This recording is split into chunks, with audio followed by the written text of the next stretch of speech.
Hello friends. இந்த வீடியோவில் நம்ம என்ன பார்க்க போகிறோம்னா நம்ம GS பேப்பர் 2022 மெயின்ஸ் வெளியே வந்துருச்சு அண்ட் அந்த எக்ஸாமினேஷனும் முடிஞ்சிருச்சு. அதில் சில கொஸ்டின்ஸ் தான் நம்ம இதில் டிஸ்கஸ் பண்ண போகிறோம். மெயின்லி என்கிட்ட கேட்ட கேள்வி என்னென்னா, இந்த GS பேப்பர் 4 எப்படி எழுதுறது, ஆர் GS பேப்பர் 4ல் இருக்கிற அந்த quotation based or philosophy based கொஸ்டினை எப்படி எழுதுறது. பிகாஸ் ஒரு 3 கொஸ்டின்ஸ் எப்போவுமே GS பேப்பர் 4ல் வந்து இந்த கோட்ஸ் கொடுத்துருவாங்க. அண்டு எல்லாரும் என்ன நினச்சிக்கிட்டாங்கன்னா, அந்த கோட்ஸ் வந்து இப்போ ஃபார் எக்ஸாம்பிள் சாக்ரட்டிஸ்னா சாக்ரட்டிஸ் அவர் அதை என்ன மீன் பண்ணார், ஆர் ஃபார் எக்ஸாம்பிள் இந்த philosophy based எஸ்ஏ கூட இருக்கும். அந்த எஸ்ஏவையும் இந்த philosophical கோட்ஸையும் மிக்ஸ் பண்ணி என்ன நினச்சிட்டாங்கன்னா, நம்ம அந்த philosophers பற்றி படிக்கணும், இல்லை இந்த philosophy பற்றி எழுதணும். அப்படி கிடையாது. இதுதான் இந்த வீடியோவில் நம்ம தெளிவாக பார்க்க போகிறோம்.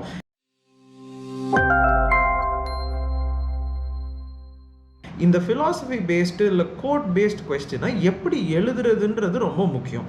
அண்ட் அதை எப்படி நீங்கள் யோசிக்கணும்னா, ஒரு எக்ஸாம்பிள் வச்சு நான் சொல்கிறேன்.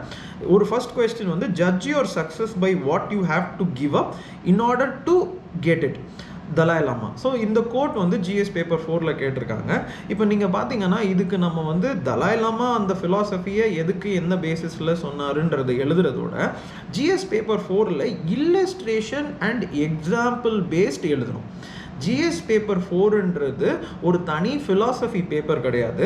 GS பேப்பர் 4ன்றது நீங்கள் இது வரைக்கும் இருக்கிற எல்லா சிலபஸ்லையும் ஹிஸ்ட்ரி, ஜியாகிரஃபி, என்விரான்மெண்ட் எல்லாத்துலேயும் நீங்கள் என்ன பாலிட்டி எல்லாத்துலேயும் என்ன படிச்சிங்களோ அதை நீங்கள் எப்படி இதில் அப்ளை பண்ண போகிறீங்கன்னு அவங்க பார்ப்பாங்க.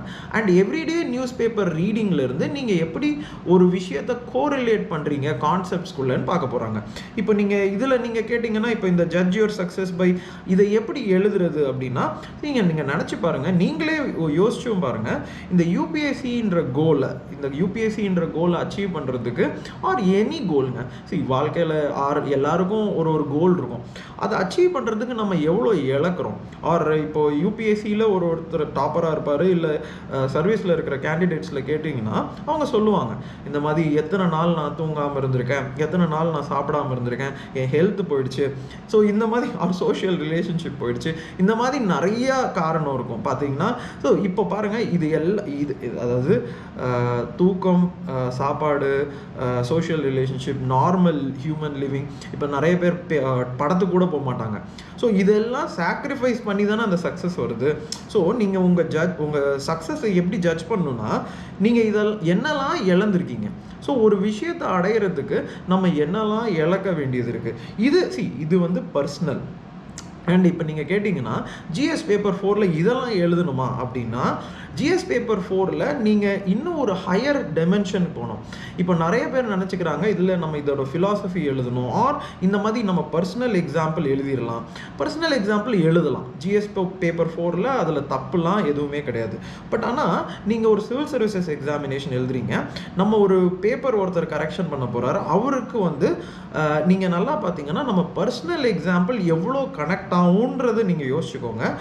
ஆனால் அவருக்கு வந்து நிறையா ஒரு syllabus based illustrations and examples பயங்கரமாக கனெக்ட் ஆகும்.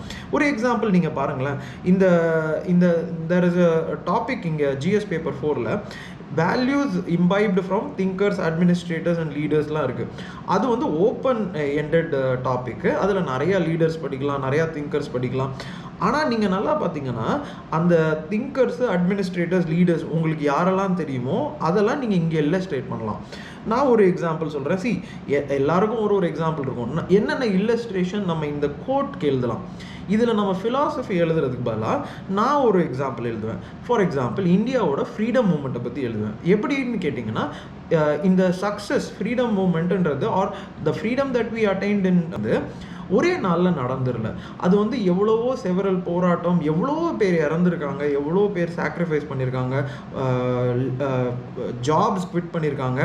And many of the leaders நீங்கள் பார்த்தீங்கன்னா, for example Gandhiji had to அவங்க லைஃபே போச்சு. லைஃப் கடைசியில் 1948 இறந்துடுறாரு. பட் இதெல்லாம் எதுக்கு பண்ணாங்க? அந்த ஃப்ரீடம் மூவ்மெண்ட்டுக்கு தானே பண்ணாங்க. அண்ட் நீங்கள் இந்தியா ஸ்பெசிஃபிக்கு கூட போக வேண்டாம், நீங்கள் மெனி அதர் கண்ட்ரீஸ் நீங்கள் அவங்க ஃப்ரீடம் மூவ்மெண்ட்டு கூட நீங்கள் நீங்கள் இதில் கோட் பண்ணி எழுதலாம். பட் நீங்கள் நல்லா யோசிச்சு பாருங்கள், இதில் நம்ம வந்து what we are the you judge the success of something by what you லூஸ்ன்னு அவங்க சொல்லும் போது நம்மளோட பர்சனல் எக்ஸாம்பிள்ஸ் எழுதலாம்.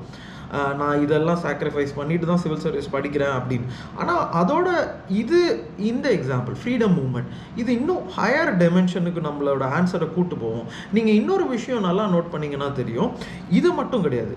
நம்ம யூபிஎஸ்சி ஜிஎஸ் பேப்பர் 4ல் அந்த ஆன்சர் ரைட்டிங்கில் ரொம்ப முக்கியமான இன்னொரு விஷயம் என்னென்னா, நான் எப்படி ஒரு ஹையர் டைமென்ஷனில் இல்லஸ்ட்ரேஷன் எழுதுங்கன்னு சொல்கிறேனோ அப்படியே வேரிட் பர்ஸ்பெக்டிவ் இருக்கணும்.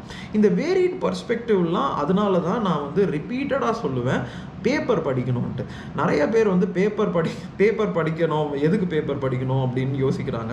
பட் ஆனால் இந்த மாதிரி ஒரு டிஃப்ரெண்ட் வேரிடு பர்ஸ்பெக்டிவ் கிடைக்கிறதுக்காக தான் நம்ம பேப்பர் படிக்கணுன்றதை புரிஞ்சுக்கணும். அண்ட் நீங்கள் நெக்ஸ்ட் எக்ஸாம்பிள் நீங்கள் பார்த்தீங்கன்னா நியூக்ளியர் இன்னொரு எக்ஸாம்பிள் நான் சொல்கிறேன். நிறைய எக்ஸாம்பிள் எழுதலாம். இன்னொரு எக்ஸாம்பிள் நான் கோட் பண்ணுறது வந்து நியூக்ளியர் பவர். இந்தியா வந்து நியூக்ளியர் பவர் ஆகிச்சு.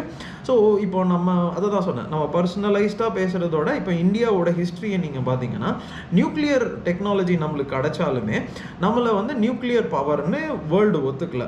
அண்ட் 1998 நீங்கள் நல்லா பார்த்தீங்கன்னா தெரியும், ஆர் 1974லையும் சரி, நியூக்ளியர் நம்ம வந்து நியூக்ளியர் ஆர் அந்த வெப்பனை நம்ம யூஸ் பண்ணி டெஸ்ட் பண்ணுறோம். எதுக்கு டெஸ்ட் பண்ணுறோம் அப்படின்னா நம்மளும் ஒரு நியூக்ளியர் பவர்ன்றது தெரியணுன்றதுக்காக. ஆனால் நீங்கள் அதுக்காக என்னெல்லாம் நம்ம சாக்ரிஃபைஸ் பண்ணோம் அப்படின்னு நீங்கள் பார்த்தீங்கன்னா, வேர்ல்டு வந்து நம்மளை ஷட் டவுன் பண்ணிட்டாங்க. இந்த சென்ஸ் வந்து 1998லலாம் பார்த்தீங்கன்னா வேர்ல்டு வந்து ஓப்பன் அப் ஆகிட்டு குளோபலைசேஷன் ஆகிட்டு இருந்துச்சு. அப்போ நம்ம மேலே நிறைய ரெஸ்ட்ரிக்ஷன்ஸ் வச்சாங்க. அப்போ வந்து யூஎஸ்ஏ கவர்மெண்ட் வந்து ரஷ்யா நம்மளுக்கு கொடுக்க வேண்டிய கிரையோஜெனிக் இன்ஜின் இருந்துச்சு, அதெல்லாம் ஸ்டாப் பண்ணிட்டாங்க. இப்போ நீங்கள் பார்த்தீங்கன்னா இதெல்லாம் நம்ம இழந்திருக்கோம். நம்மளோட வேர்ல்டு க்ளோஸ் பண்ணிட்டாங்க. நிறைய பேரை கூட அந்த எப்படி இந்த நாட்டாம படத்தில் வர மாதிரி யாரும் அவங்க கூட பேசக்கூடாது, யாரும் அவங்க கிட்ட தண்ணி சாப்பிடக்கூடாது, ஆர் யாரும் அவங்க கூட பேச்சுவார்த்தை வச்சுக்கூடாதுன்னு பேசுகிற மாதிரி இந்தியாவை எல்லாரும் செஞ்சாங்க. ஆனால் இந்தியா ஒரு முடிவு தெளிவாக எடுத்துச்சு. we wanted to be a nuclear power because we had this ரெண்டு சைடில் ஹாஸ்டைல் நெய்பர்ஸ் இருக்காங்க. இப்போ நீங்கள் நல்லா பாருங்களேன், இந்த எக்ஸாம்பிளை நம்ம கோட் பண்ணி இதுதான் சக்ஸஸில் நம்ம இந்த சக்ஸஸ்க்காக எவ்வளோ இழந்திருக்கோன்னு பேசுகிறது இன்னும் நல்லா ஒரு மதிப்பை கொடுக்கும் ஆன்சரில். இது மட்டும் இல்லைங்க, நீங்கள் சயின்ஸ் அண்ட் டெக்னாலஜியில் ஒரு எக்ஸாம்பிள் எடுத்துக்கலாம். மேடம் மேரி கியூரி இருக்காங்க.